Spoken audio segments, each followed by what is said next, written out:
다 함께 사도신경으로 우리의 신앙을 함께 고백하심으로 2022년 3월 27일 사순절 넷째 주일 청소년부 예배를 하나님께 드리겠습니다. 나는 전능하신 아버지 하나님 천지의 창조주를 믿습니다.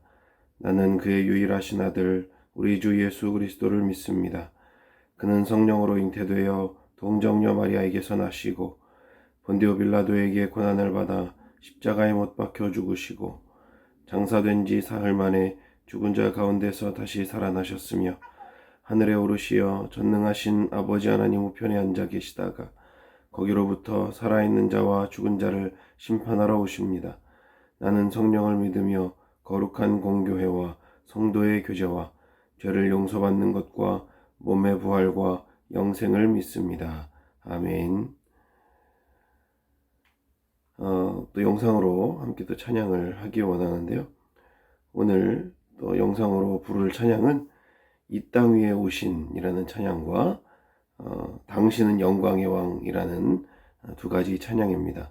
마커스 워십에서 부른 찬양인데 함께 영상을 보면서 마음을 다해서 하나님께 찬양했으면 좋겠습니다. 함께 찬양하시겠습니다.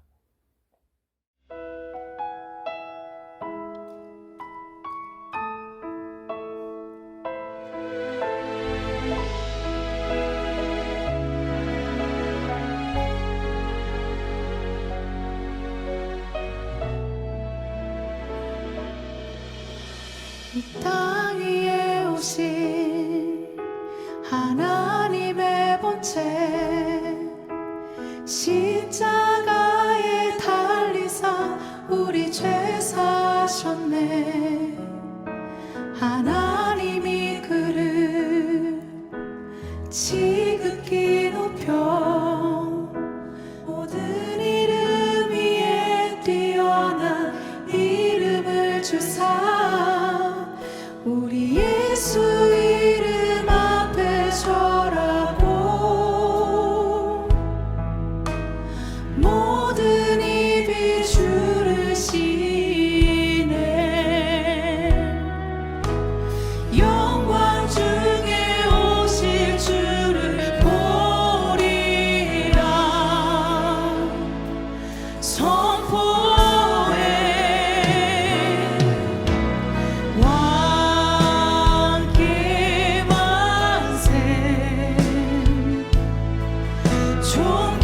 존귀와 위엄을 찬양해.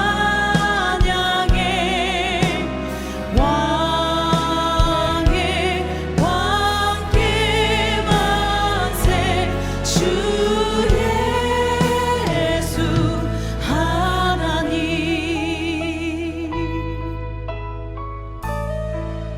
이 땅에 오신 이 땅 위에 오신 하나님의 본체 십자가에 달리사 우리 죄 사셨네.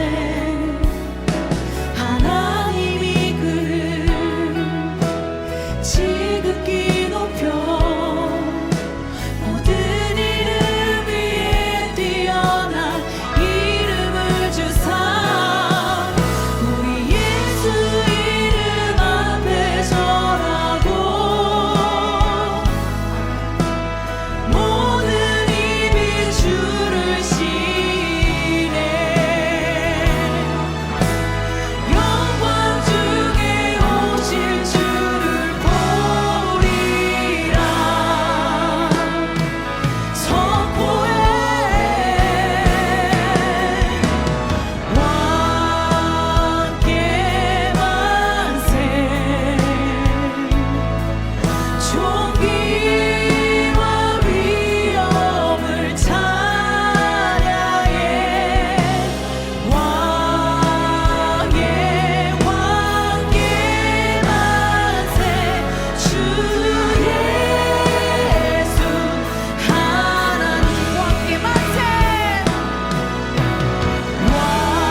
찬양 잘 했는 줄로 믿습니다.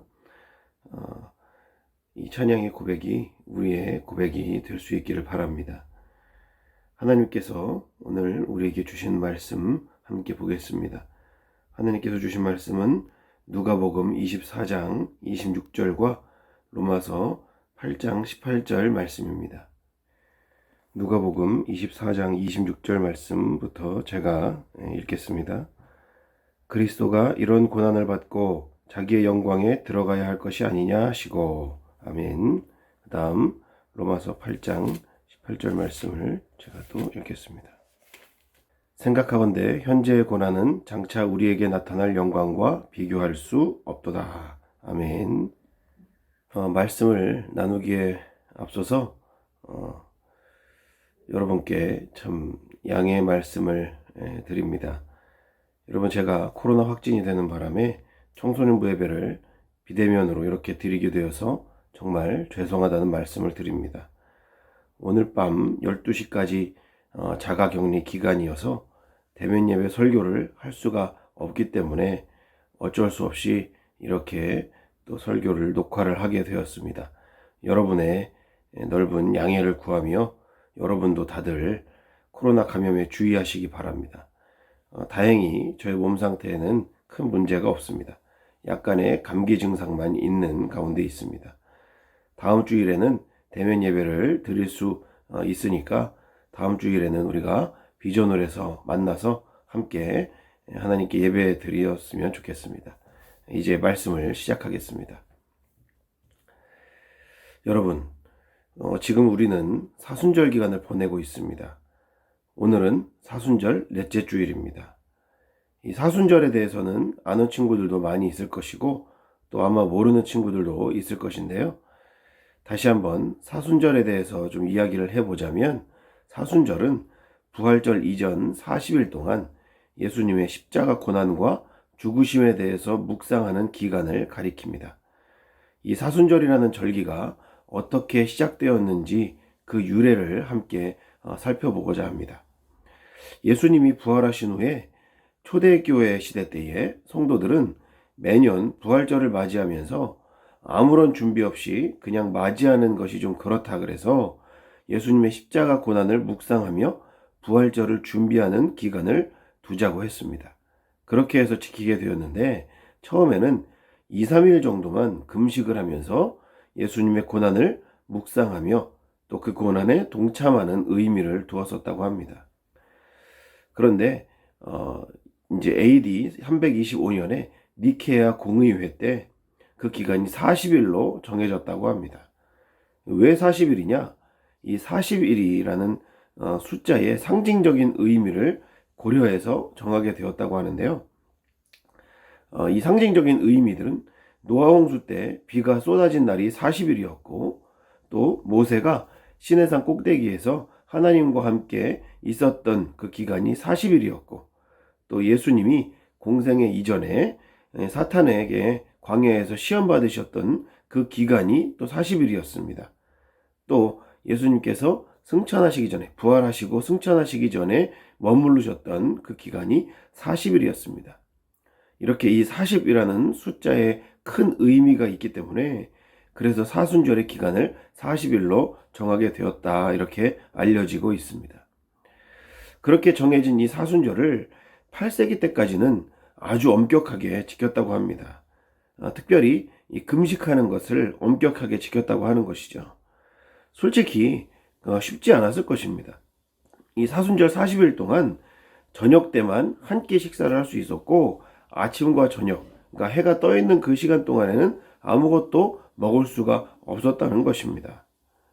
그러니까 육체적으로 40일 동안 금식을 하니 참 많이 힘들었을 것입니다. 그래서 그랬는지 결국에 9세기 이후에부터는 금식을 강제적으로 하지는 않고 예배와 기도에 힘을 쓰면서 일상생활에서 쾌락을 추구하는 것들을 자제하는 것에 중점을 두었다고 합니다. 지금 한국 교회들에서 말하는 것과 비슷한 방식으로 바뀌었다고 볼 수가 있는 것이죠. 아무튼 사순절이 그냥 우리가 습관적으로 별 의미 없이 보내는 기간이 아니라는 것은 확실합니다. 참 이 사람이라는 존재가 적응의 동물이고 또 금방 둔해지는 존재라서, 또 특히 한국 사람들은 냄비 근성이라 그래가지고 금방 뜨거워지고 또 금방 식어버리는 성질을 가지고 있기 때문에 어떤 절기들을 지키는 일에 있어서도 점점 제대로 지키는 것을 점점 버려지는 그런 경향들이 있습니다. 예를 들어서 우리가 광복절이라든지 개천절을 맞이할 때도 그렇고, 심지어는 성탄절을 맞이할 때의 우리의 마음을 한번 생각해 봅시다. 어떻습니까? 그 절기들의 의미를 제대로 기념하고 지키는 사람들도 물론 있겠지만, 많은 사람들이 솔직히 그 이 의미들을 점점 희미하게 지켜간다. 이것은 우리가 부인할 수가 없을 것입니다. 그래서 사순절 기간을 보낼 때도 이렇게 한 번씩 말씀을 통해서 우리에게서 사라져가는 그 마음을 다시금 불러일으키는 그런 계기가 되어야 된다는 말씀입니다. 우리가 무언가를 습관적으로 반복하다 보면 매너리즘에 빠진다거나 하는 것처럼 그 의미를 생각하는 것에 집중하는 그런 감정이 점점 사그라들게 되어 있습니다. 그래서 때마다 일부러라도 그 감정을 떠오르게 할 필요가 있다는 것입니다. 우리가 사순절을 지킨다는 것은 예수님께서 우리를 위해서 대신 죄값을 치르셨는데 그냥 대신 죽으셨다라고 생각하면 그렇게 별로 마음에 와닿는 게 없을 겁니다. 예수님이 우리 대신 당하신 그 일을 한번 자세히 상상을 해 봅시다. 병사들한테 붙잡혀서 빌라도 앞에 끌려가셨는데 거기서 공개신문을 받으시고 나서 채찍형을 먼저 선고를 받으십니다. 그리고 나서 로마 군인들한테 끌려가서 채찍을 맞으셨는데 이게 단순한 채찍질이 아니었다는 것이죠. 그냥 몽둥이나 채찍으로 우리가 맞아도 얼마나 아픕니까? 그런데 예수님이 맞으신 채찍은 동물의 이빨이나 또는 납과 같은 쇠조각이 그 채찍에 붙어 있는 그런 모양이었다고 하는 것이죠. 그러니까 그런 날카로운 것들이 붙어 있는 채찍으로 사람의 몸을 때리면 사람의 몸이 어떻게 되겠습니까? 그 사람의 몸에 있는 살점들이 붙어서 떨어져 나가버린다는 것이죠. 그냥 맞아도 아픈데 맞을 때마다 살점이 떨어져 나간다는 것을 한번 상상해 보시기 바랍니다. 예수님은 그런 고통을 당하셨다는 것입니다. 안 당하셔도 되는데, 굳이 안 당하셔도 되는데 우리 죄 때문에 그런 고통을 당하셨다는 것입니다. 그리고 거기서 끝이 아니었습니다. 그렇게 맞으신 다음에는 십자가를 직접 메고 골고다 언덕을 올라가셨습니다. 채찍에 많이 맞으셔서 몸도 성치 않으신 그런 예수님의 몸으로 이 십자가를 메고 가셨는데, 예수님이 지고 가셨던 그 십자가의 무게가 얼마나 되었는지 아십니까? 성경학자들에 의하면 그 당시에 십자가형을 받은 죄수들이 메고 갔던 그 십자가는 대략 60kg 정도가 나갔다고 합니다. 그러니까 온 등짝에 살점이 떨어져 나간 그 상태로 60kg의 십자가를 메고 가셨다면 예수님께 그 무게는 그보다도 훨씬 더 무겁게 느껴졌을 것입니다. 그래서 중간에 쓰러지실 수밖에 없었고, 구레네 시몬이 대신 그 십자가를 지고 함께 골고다 언덕으로 올라갔던 것입니다. 골고다 언덕에 올라가신 뒤에는 손목과 발목에 대못이 박히고 십자가에 달리신 채로 대략 6시간 정도가 지난 후에 돌아가시게 되었습니다. 보통 십자가에 달린 죄수들이 짧아도 하루 이틀, 길면 일주일까지도 살아있다고 합니다. 그런데 예수님은 채찍에 맞고 피도 많이 흘리신 상태에서 기력이 많이 쇠어졌을 겁니다. 그래서 금방 그렇게 돌아가시게 되었습니다.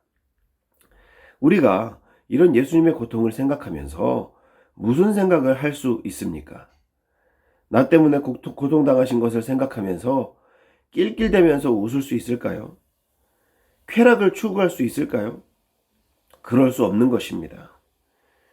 예수님의 고통이 나 때문이라는 것을 인정하는 사람이라면 엄숙해지고 경건해 줄 수밖에 없는 것입니다. 그런데요, 우리가 결코 잊지 말아야 될 것은 오해하지 말아야 될 것은 우리가 묵상해야 될 예수님의 고난이 그저 고난에서 끝나는 것이 아니라는 겁니다. 예수님은 고난당하신 끝에 죽임을 당하셨습니다. 그리고 나서 셋째 날이 되었을 때에 다시 살아나셨습니다. 십자가 고난 뒤에 부활의 영광이 기다리고 있었다는 것입니다.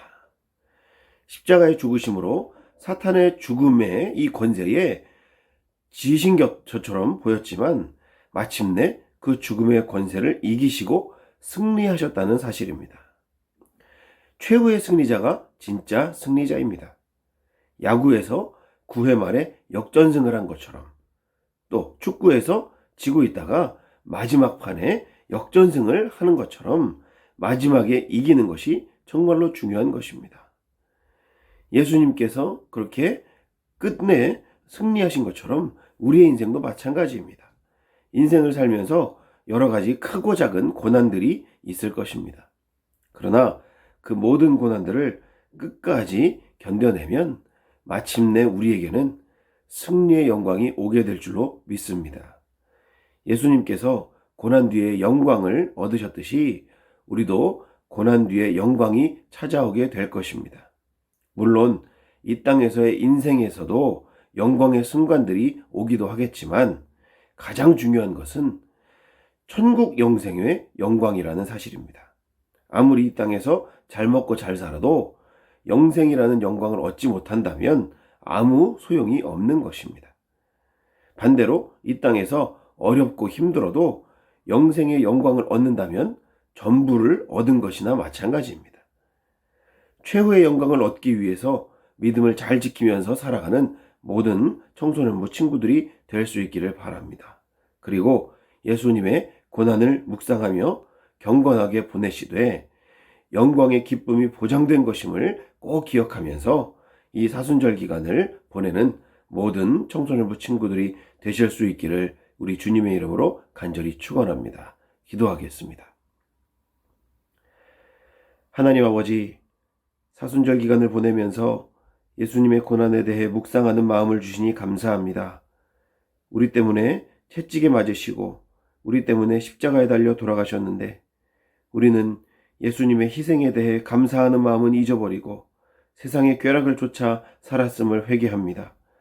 주님의 고난을 조금이나마 더 생각하면서 경건하게 사순절 기간을 보내는 저희들이 되게 하여 주시옵소서. 그러나 주님의 고난이 고난에서 끝나는 것이 아니라 부활의 영광, 승리의 영광이 있음을 믿습니다.